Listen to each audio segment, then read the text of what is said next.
I am Helen Collins, a 29-year-old who works at the local library in an obscure small town. My life is characterized by simplicity, perhaps too simple for some, but it is uniquely mine.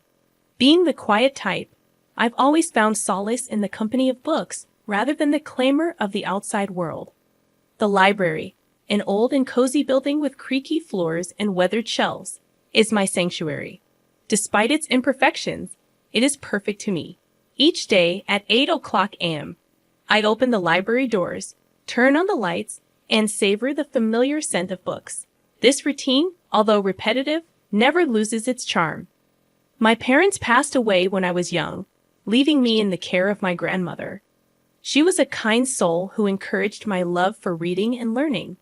However, she's no longer here, and I find myself alone in the world. No siblings, no close relatives, just me and my small world.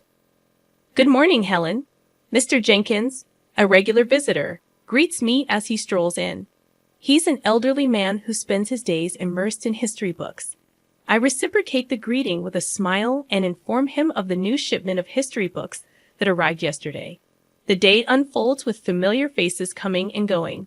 I assist a group of kids in finding books for their school project. Recommend a romance novel to Mrs. Harrison, and guide Mr. Thompson to the science fiction section. It's a quiet life, but one that brings me comfort. Then, everything changes on the day Jack enters my life.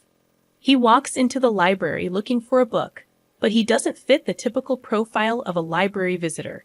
His crisp suit and confident stride set him apart. "Can you help me find a book?" he asks, his voice smooth and inviting. "Of course. What are you looking for?" I reply, attempting to maintain composure. "It's a novel. The Great Gatsby, I believe," he says, and I lead him to the classics section. As I hand him the book, our hands brush briefly, sending a jolt through me. It's a simple touch, but it lingers in my mind. "Thank you, Helen," he says, reading my name tag. "I'm Jack. It's nice to meet you." This brief encounter marks the beginning of a profound change. A love I thought would last a lifetime and a journey that would take me from the quiet life I knew into a world of chaos and betrayal. Little did I know that life doesn't come with a warning label, and sometimes we just have to learn the hard way.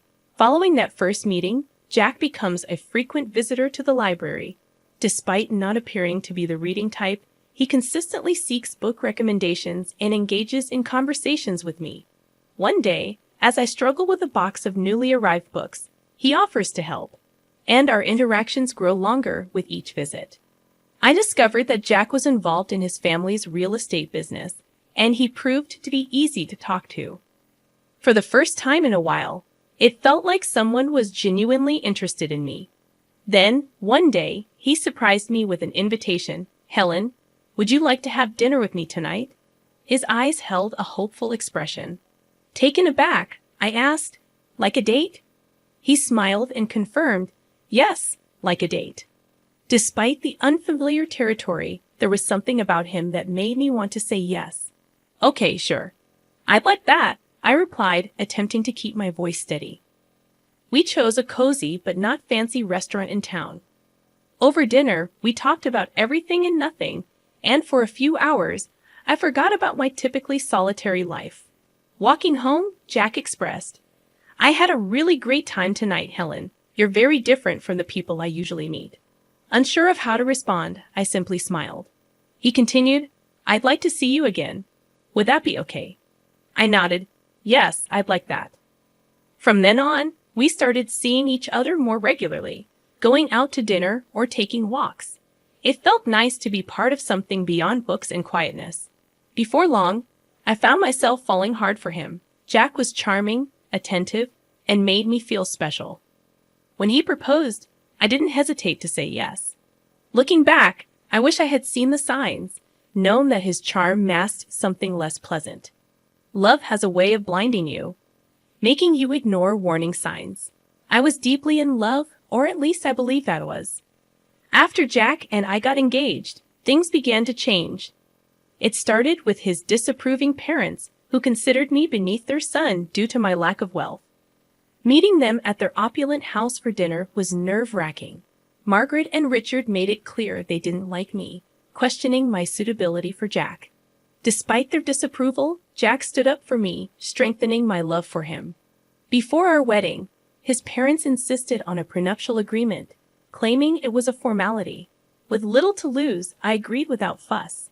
After marriage, I moved into Jack's house, a gift from his parents that they still treated as theirs. His parents frequented the house unannounced, issuing orders without hesitation. I refrained from causing trouble, silently enduring their constant reminders that nothing in the house was mine. Jack changed too, no longer the man I fell in love with. He began joining in on his parents' jokes at my expense, and one evening, I faced the dilemma of choosing an outfit for a family event and sought Jack's opinion. "This one makes you look less drab," he said, laughing. His words stung. It felt like he transformed into a different person around his parents. The support I once received had vanished. Instead, he joined in their laughter. Living in that house became exhausting, and I felt like an outsider, a guest unwelcome in my own home. Despite hoping for improvement, the situation only worsened. The stress took a toll on my health, resulting in severe stomach pains. Ignoring them proved futile, and one day I collapsed at the library. Waking up in the hospital, the doctor attributed it to stress, keeping me hospitalized for a few days. Jack neither visited nor called, leaving me feeling utterly alone. Unexpectedly, a notary arrived with life-changing news. My almost forgotten great-aunt had passed away, leaving me a fortune of $30 million. The sudden windfall transformed my status from the impoverished library girl to someone with significant wealth. When Jack and his parents learned of my inheritance, they visited, showering me with smiles and sweetness. "Darling, we're so happy for you." Margaret feigned concern. Richard chimed in, "We're a family. We should support each other." Skeptical of their sudden change, I'd overheard their conversation outside my room. Their true intentions became clear. They viewed me as a means to secure their financial future. Disturbed by their greed, I knew I had to escape their clutches and regain control of my life. Leaving the hospital, I returned home to find Jack and his parents waiting, playing the roles of a caring family. They expressed worry and curiosity about my inheritance. Jack, the man I thought I loved, had become unrecognizable. "When do you get the inheritance?" he asked eagerly. Realizing the depth of deception, I replied, "Soon, but it's not something you need to worry about." Jack, however, asserted the idea of marital entitlement. That night, haunted by their insincere concern and greed, I couldn't sleep. Fueled by years of frustration, I began documenting every detail of their actions and words. The next morning, armed with evidence, I met with a lawyer. Shocked by the situation, he'd assured me that the prenuptial agreement would protect my interests. Empowered by this revelation, I returned home to find Jack and his parents in the living room. "There she is, our brave girl," Richard greeted with a falsely warm smile. Clutching my purse, I gathered the courage to speak. "I have something to say," I announced, my voice unwavering. The room fell silent as I declared, "I'm filing for divorce." The shock rippled through the room, and Margaret erupted in anger, threatening legal action to claim a share of my inheritance. I delved into my purse and retrieved a copy of the prenuptial agreement. "Actually, you can't. This states that neither of us can claim the other's property in case of divorce," I calmly pointed out. For the first time, they were left speechless, and I seized control of the situation. Standing up, I declared, "I'm leaving. I don't want any of you to contact me." Walking out of that house, their shouts and insults trailed behind me. It was the most challenging thing I'd ever done, but as I drove away, a weight lifted off my shoulders. I felt free from their disdain and manipulation. For the first time in years, I felt like I could breathe. Despite uncertainties about the future, I rented a small apartment in the city. It wasn't extravagant, but it was mine. A sense of peace washed over me, and even though I was still dealing with the divorce, I felt equipped to handle it. One day, the lawyer called with information about my great-aunt's will. Intrigued, I inquired, "What about it?" He revealed a condition. I had to use a portion of my inheritance for a charitable cause, fulfilling my great-aunt's final wish. Surprised, I learned she was a philanthropist, and it felt like a sign pushing me in a new direction. I started researching charities and causes, seeking something meaningful. That's when I discovered a small organization aiding women victims of domestic abuse. Touched by their cause, I contacted them, met with Linda, and decided to fund a new shelter. A few weeks later, at the shelter's opening, the atmosphere buzzed with hope and gratitude. Among the attendees, I spotted a familiar face, Sarah, an old colleague from the library. Reconnecting with her felt like pieces of my life falling back into place. The days blended together as I immersed myself in the rewarding work at the shelter, finding a new sense of purpose. Unexpectedly, my phone rang, displaying a number I hadn't seen in a while. Jack. With a mix of emotions but curious, I answered. Hello, Jack. He urgently requested a meeting, claiming he made a huge mistake and wanted me back. Sitting across from him at a public coffee shop, he seemed different, defeated, and almost pitiful. Helen, I made a huge mistake. I want you back. I've realized how much you mean to me, he confessed. Looking at him, I felt nothing but contempt. Why now, Jack? His sigh revealed.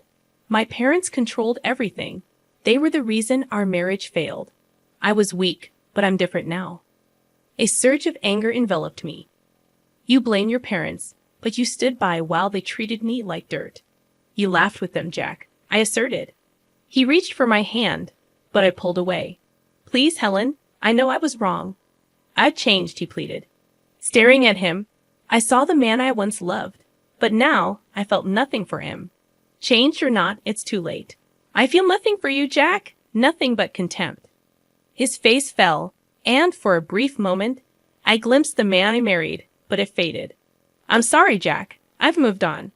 I have a life now, a purpose. There's no place for you in it, I said firmly. He nodded slowly, a look of resignation on his face. I understand. I just had to try. Leaving the coffee shop, I felt the weight lift off my shoulders. It was truly over. The next day, an event took place at the shelter. A local artist had donated a sculpture to be unveiled in the garden. Surrounded by people who supported and believed in me, I felt a sense of belonging. Sarah, my old colleague from the library, stood beside me. You've done something amazing here, Helen, she said, smiling. The artist revealed the sculpture, a figure of a woman reaching up to the sky, symbolizing hope, strength, and new beginnings. Applause filled the air, and for a moment, everything felt right in the world. Linda, the woman who had helped me, approached. Helen, this is just the beginning. There's so much more we can do. Looking around at hopeful faces, I knew she was right. This was my new beginning, and I was ready to embrace it fully. My new life was busy and fulfilling. Each day at the shelter brought new challenges and rewards. My confidence grew, and for the first time in years, I felt in control of my destiny. I even started taking self-defense classes, something I never imagined doing before. One day, as I left the shelter, I saw a car parked outside. My mother-in-law, Margaret. Stepping out, she said, Helen, we need to talk. Her voice was softer than I'd ever heard. I have nothing to say to you, Margaret. I replied, my voice steady. Please just hear me out. I've realized how wrong we were, she pleaded. I stopped and looked at her. She seemed genuine, but I couldn't forget the past. What do you want, Margaret? I want to apologize. I treated you terribly.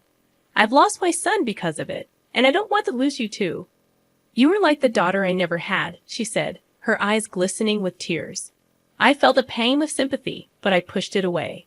Margaret, you made my life a living hell. An apology won't change that. I've moved on, and I suggest you do the same, I said firmly. She reached out to me, but I stepped back. Please, Helen, I know I can't undo the past, but I want to make things right. I shook my head. It's too late for that. Goodbye, Margaret. As I walked away, I felt her gaze on my back, but I didn't look back. I had learned to stand up for myself, and there was no going back to the way things were. The next day, I received a letter from Jack's lawyer. He was contesting the divorce settlement. I wasn't surprised, but I was ready. Meeting with my lawyer, Rachel, she reassured me. He's got no leg to stand on, Helen. The prenuptial agreement is clear. He's just trying to intimidate you. I nodded. I'm not afraid of him anymore. Let's fight this. The court date arrived, and I walked in with my head held high. Jack was there with his lawyer, and for a moment, our eyes met. There was a flash of the old Jack, the one I had loved, but it vanished quickly. The judge listened to both sides and then made her decision. The prenuptial agreement stood, and Jack's claims were dismissed. I felt a surge of relief and triumph. After the court session, Jack approached me. Helen, I'm sorry. I was wrong, he said, his voice low. I looked at him, seeing the man I once loved, but now felt nothing for. Goodbye, Jack. Take care of yourself, I said and walked away. As I left the courtroom, I felt a sense of closure. That chapter of my life was finally over, and a new one was just beginning. At the shelter, we were planning a fundraiser, and it was taking all my attention. The support from the community was overwhelming, and I felt a deep sense of gratitude. The night of the fundraiser arrived, and the place was buzzing with energy. People from all walks of life had come to support our cause. As I looked around, I realized how far I had come, from a quiet, timid woman to someone who stood up for herself and others. Helen, you did it. This is amazing, Sarah said, coming up to me. I smiled. We did it. And there's so much more to do. As the event went on, I felt a sense of accomplishment and purpose. This was my life now, and I was exactly where I was meant to be.